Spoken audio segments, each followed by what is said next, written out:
¿Qué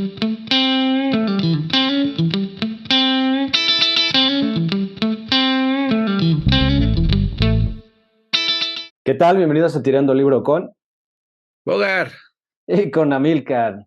¿Qué tal? Es un gusto estar en este nuevo episodio, Bogart, para platicar de más libros, de más aventuras.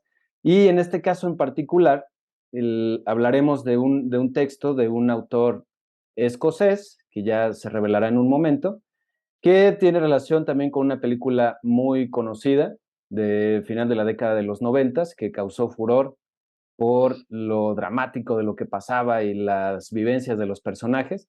Y esto nos irá permitiendo conectarlo con lo que nos va a platicar Bogart de esta obra. Y hacia el final, bueno, por supuesto, tendremos estas conclusiones que utilizamos siempre para poder cerrar los episodios. Recuerden suscribirse, tienen el botón de ahí abajo para que no pierdan detalle de todo lo que platicamos aquí en el canal de Tirando Libro. Entonces, vamos a avanzar. El autor de esta ocasión se llama Irving Welsh.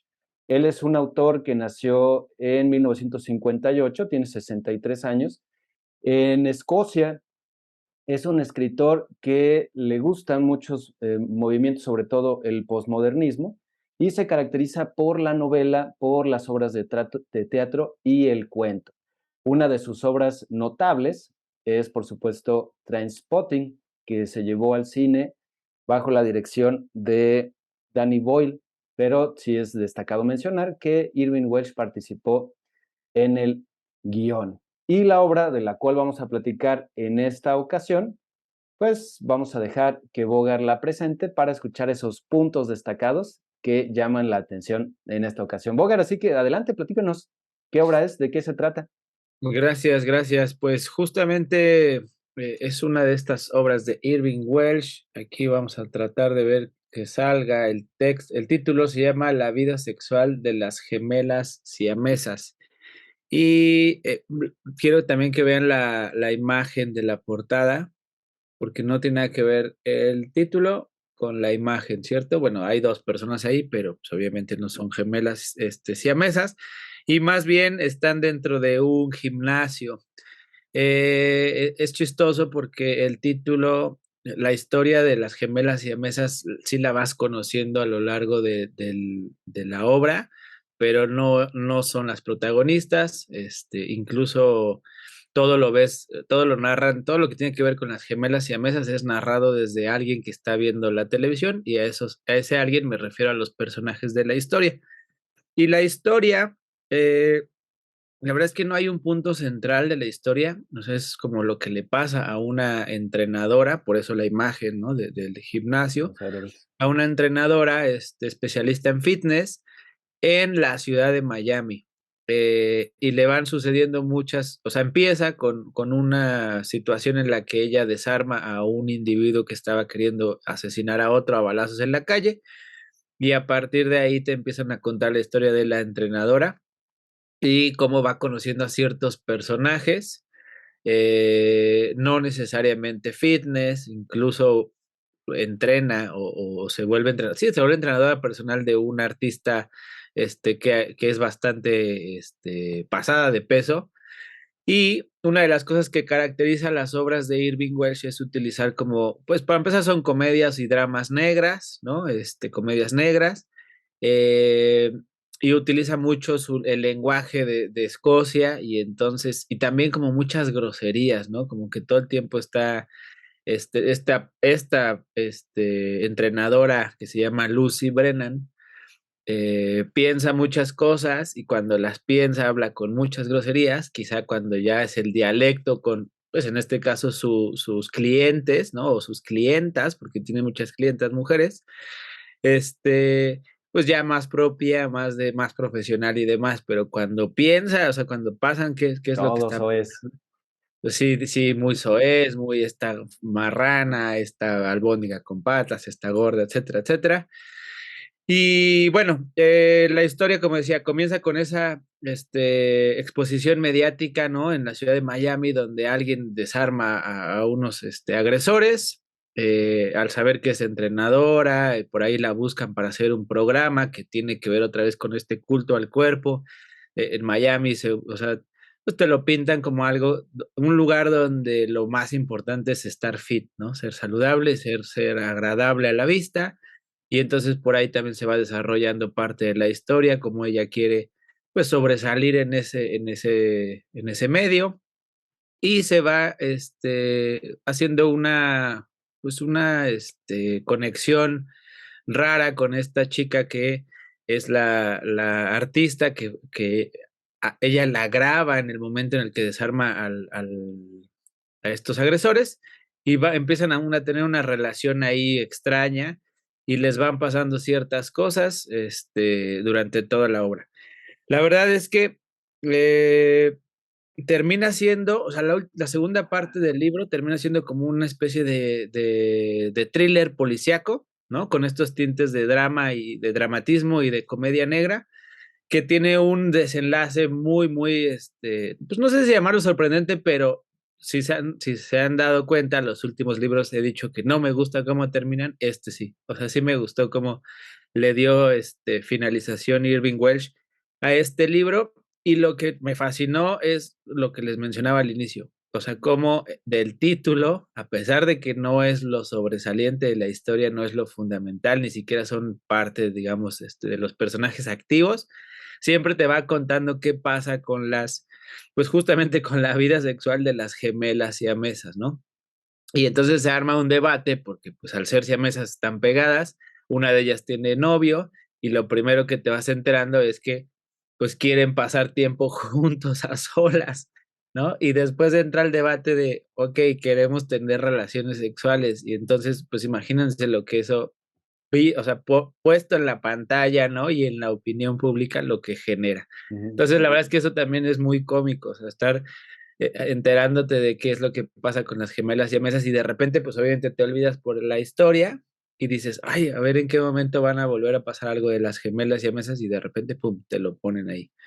Y finalmente, Amilcar, lo último que quiero comentar es, hace algunos meses, si se acuerdan, yo reseñé un libro que se llama El Colibrí, donde mencionaba que tenía como muchas formas, de escribir el autor, ¿no? O sea, una carta, después pasó el tiempo y se convirtieron en, ¿cómo se llama? En correos electrónicos. sí, recuerdo. De repente algo que tenía que ver con algún proceso terapéutico, o sea, algo diferente a solamente narrar. Irving Welsh también lo tiene. Y este libro es anterior, entonces también es esa parte como de que los escritores han puesto énfasis en esa parte, ¿no? No nada más en la tradicional, ok, escribo y las cosas solamente las narro, ya sean dos narradores, narrador omnisciente, sino que aquí es, ok, hay diferentes formas de contar esa historia y no solo decir, bueno, recibió un correo, sino realmente escribe el correo tal cual, recibe el correo tal cual y así como lo escribirías en un correo, está puesto.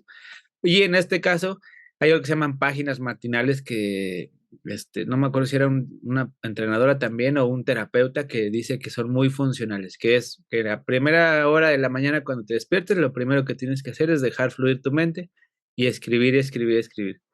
Y eso tendría ciertos beneficios. Y entonces sí lo hace aquí y se nota cómo es ese cambio, ¿no? De cómo está escribiendo básicamente el autor y cómo el personaje empieza a escribir esas páginas matinales. Entonces eso Ya. también me gustó mucho. La primera vez que lo leí, esta es la segunda. Y si no han leído a Irving Welsh, la verdad es que yo he leído tres de sus obras, Trainspotting, Escoria y La vida sexual de las gemelas siamesas. Mantiene un estilo muy dinámico, o sea, escribe y quiere seguir leyendo porque es interesante y divertido lo que va poniendo. Y bueno, lo que ya mencionaba, ¿no? Eso es, de repente, trae notas del traductor porque habla justo como decía, ¿no? Con ese lenguaje nativo escocés, pero al final de cuentas es muy divertido. Y pues Trainspotting, si ya vieron la película, o las películas, porque ya son dos, Ajá, pues ya saben salió que la es segunda parte. genial. Oye, Y ¿estas obras que mencionas tienen alguna conexión? Digo, porque hay autores que retoman algunos personajes, situaciones o incluso se citan a sí mismos. no, Estas, no, la verdad es que no. Son personajes aislados e incluso en lugares diferentes, ¿no? Te digo que a pesar de que sí tienen como esa ascendencia escocesa, viven ¿cómo se llama? En Estados Unidos. Ah, perfecto.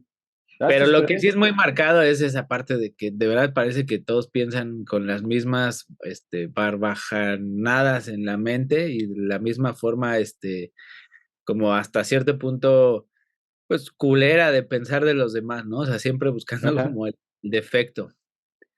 Probablemente sea un estereotipo también de la sociedad Ujú. escocesa, ¿no? Yo tengo esa Sí, percepción eh, asociada, por ejemplo, a la cuestión de fútbol, asociada a cuestión de los sí, deportes, en donde se da mucho eso, ¿no? De que los escoceses, los irlandeses o los ingleses tienen una particularidad de violencia sí, con respecto a esta situación. Y también derivado, por ejemplo, de la película de Trainspotting, yo no leí el libro, pero sí vi la película, también es eso, ¿no? O sea, parte del tema es la cuestión de la violencia, un poco de la descomposición social y cómo se van arrastrando, se van envolviendo por toda esta situación de las drogas, del alcohol, del mm, tabaco, o sea, todos los vicios y la misma interacción que tienen entre ellos pues es así, es grosera. No sé hasta qué punto está normalizado ya hablarse de esa forma allá, pero pareciera, ¿no? Que es una cuestión cultural, sí, más allá de exacto. un estereotipo.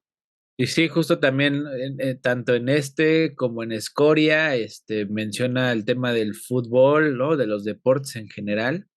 Y las interacciones incluso con sus padres también van ahí hacia allá. No necesariamente que sean groseros entre ellos, pero como sí esa cierta, pues, normalización de hablarse como crudo, ¿no? Golpeado, como le decimos aquí en México. Y sí, creo que, digo, no conozco muchos escoceses, nunca he estado allá, pero creo que parte de lo que hace Irving Welsh es como exaltar, ¿no? Esos rasgos. Quizá no es que sean así todos, pero sí debe de ser algo común y por lo tanto él lo muestra, ¿no? Como una especie de, como dices, del estereotipo que a él como escritor le gusta en sus personajes. Ajá, exactamente. Y es que hay una línea delgada para mí entre la cuestión del uso del lenguaje fuerte, del lenguaje soez, y que realmente tenga el propósito de ofender.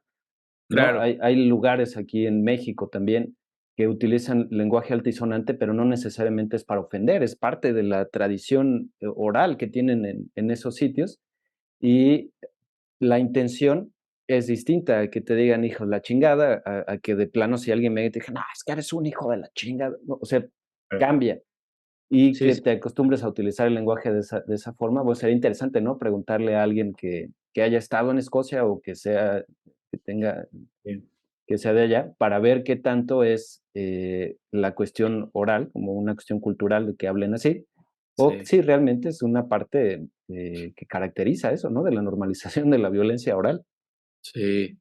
Fíjate que, digo, en este sentido me recordó, hace un par de días le platicaba a unos estudiantes pues que estuve viviendo casi 10 años en Mérida y les conté una anécdota que tiene que ver con una grosería bastante fuerte allá, que es pelaná. Y pelaná significa, o sea, en realidad, o sea, incluso explicarla, o sea, la palabra suena chida, ¿no? Pelaná, pero no sabes qué significa. Ya cuando la Ajá. explicas, pues es fuerte, es los pelos de la vagina de tu mamá. Ujú. Algo que se dicen muy comúnmente entre amigos, o sea, como, oye, tú, pelaná, pásame esa chela, ¿no? Bueno, esa cheva, porque ya dicen cheva. Y ahí no te lo tomas, pues, para nada, como una ofensa. Pero si se lo dices a alguien, no sé, por ejemplo, manejando, ¿no? Se te metió, le dices, oye, me pelaná, entonces cambia completamente, pues, la acepción, ¿no? La forma en la que lo estás, diciendo, porque ahí sí ya es un insulto y es un insulto bastante fuerte. Sí. Y eso me parece curioso, ¿no? En el lenguaje, digo, seguramente hay muchas cosas que obviamente en Escocia también son así y en todos lados del mundo. Y pues más bien habría que conocer el contexto para realmente saber en qué momento sí y en qué momento no. Sí, claro, alguien de fuera, si, yo no sabía esto, pero si voy a Mérida y alguien me grita, eso, pues quién sabe qué dijo, ¿no? Ya, hasta ahí. Claro, Pero también. lo opuesto, o sea, no saber también el uso de esa palabra y utilizarla como si fuera nada más una grosería ligera, pues a lo mejor Sí, te podría meter en algún conflicto con las personas claro. por Y que ahí. alguien te diga, oye, a ver, ve a pedirle la cerveza ahí a la barra, le dices pelaná al final, ¿no? Te podrías meter en un pedo. Exactamente. Tema. Pero sí, la verdad es que Bueno, regresando a este tema de cómo lo explica, podría ser, a mí me gustaría leer en algún momento, ya sea este u otro de los libros de Irving Welsh en inglés. Probablemente si ahí no va a haber notas del traductor, porque es tal cual él lo escribió, haya palabras que tenga que buscar en el diccionario. Pero es que sí, sí me imagino mucho como a esos personajes hablando en ese idioma, ¿no? Al menos en inglés, no necesariamente con los nativismos escoceses, pero se me hace como muy rico la forma en la que deben Claro. de hablar, ¿no? Entonces sí, en algún momento, esta traducción es al español, pero además es español ibérico, entonces de repente dice mola, o sea, me mola tal cosa, ¿no? Que es como me fascina tal cosa, Ajá. sí, o guay, en lugar de decir chido, dicen guay, y entonces es como de, ay, o sea, ¿cómo se llama? En Miami, una chica no va a estar diciendo eso, entonces de repente es como, ok, quería escuchar o leer esas expresiones e imaginármelas, pero las originales, ¿no? Creo que eso también debe de ser bastante, enriquecedor. Sí, y es también parte de una investigación cultural, porque varias frases tienen sentido allá en Escocia. A lo mejor encuentras una traducción literal de Estados Unidos y no va a tener el mismo sentido que se le da cuando se menciona en Escocia, ¿no? Eso es Claro, interesante, sí, porque, digo, de los libros que yo he leído en inglés, hay unos que de repente hay las palabras que las buscas tal cual literal y parece que no tiene tanto sentido, entonces hay que meterse más a, a la intención o las frases ya hechas que tienen un sentido que tiene más fuerza o que puede ser distinto. Y eso sí, la verdad es interesante, es un ejercicio también padre, de como dices, ojalá que sí lo hagas eventualmente, de tomar uno de estos libros y leerlos en inglés, incluso la película de Trainspotting, verla sin subtítulos y ver qué ajá, tanto, porque el acento escocés es fuerte, sí. es muy, muy denso. Pero vaya, son cuestiones padres, ¿no? Que Al puede menos uno poner aprender. los subtítulos, pero en inglés, ¿no? Ajá, Porque exactamente luego para hay conocer. palabras que dices, ¿qué dijo? Ajá. ¿No? Sí, Oye, pues a todo dar, ¿no? Es muy interesante. La verdad es que hay que acercarse a este texto de la vida sí. sexual de las gemelas siamesas de Irving Welsh, como ya platicamos, el autor también de Trainspotting, que colaboró con Danny Boyle para el guión de esta fantástica película de finales de los noventas, que nosotros, bueno, no sé tú, pero yo la vi cuando estaba ya en la prepa, no sé si tú lo viste en Sí, la secundaria, sí, creo que hasta la prepa igual. que llamó mucho mi atención por todo lo que ocurría, por los temas, ¿no? La diversidad de temas, que es una cuestión de la realidad de la sociedad, de cómo va cambiando. Y Sí. Bogart, ¿algo más que quisieras agregar con respecto al libro, al autor? Este, pues nada, que la verdad es que es bastante entretenido, a pesar de que son muchas páginas. Bueno, son en este caso 376 páginas, ¿no? Generalmente leo libros más cortitos. Se va rápido. Es un libro muy interesante, muy entretenido, más que interesante, entretenida la historia, divertida, te saca ahí dos que tres carcajadas de repente. Y como decías, hasta te mantiene al pendiente de en qué momento va a sacar algo de la vida de las gemelas siamesas. Entonces, Ajá. Irving Welsh para mí es sinónimo de diversión, y eso, pues que si no lo conocen, acérquense. Empiecen incluso hasta con la película, ya que vean la película, van a ver que van a decir, ah, está bueno el tema y cómo lo fueron poniendo en la pantalla y seguro les interesa alguno de sus muchos libros que tiene. Sí, exactamente. Oye, en Trainspotting 2, la película que salió hace poco, ¿también participa? O sea, ¿sabes si participó en el guión? La verdad es que ahí no tengo idea. Yo pensaría que sí, pero si alguien Claro. quiere que lo revise en internet para no darles un dato erróneo. Bien, entonces, oye, pues a todo dar, sí, hay que acercarse a estos textos, a las películas, si es que les gusta leer y ver la película o si les gusta lo opuesto, pues también para hacer su análisis, su revisión y que puedan Exacto. tener su punto de vista. Sí. Con eso nos estamos acercando ya al final de este episodio de Tirando Libro. Está avanzando otro mes, agosto del 2022, ya rebasamos el año y estamos ajustándonos y cambiando para poder darles material atractivo y, como siempre, compartirles nuestros puntos de vista y aventuras. Bogart, tienes otro comentario por lo que veo. Lo último, sí, que este libro, hablando de lo que íbamos a estar agregando este año al canal, lo recomiendo escuchar con Arctic Monkeys. O sea, pongan ahí This is Arctic Monkeys en Spotify o alguno de sus varios discos completitos, y la verdad es que va muy bien con esta obra de Irving Welsh. Perfecto. Y bueno, lo último que sí tengo que decir es, amigos, acérquense a la lectura, agarren la Biblia, agarren un cómic, pero lean. Exactamente, ese es el mantra que tenemos en Tirando Libro, y también ya saben que nosotros nos vamos a ver en donde es costumbre, en donde siempre nos encontramos, porque de eso se trata este canal. Nos vemos en el siguiente libro.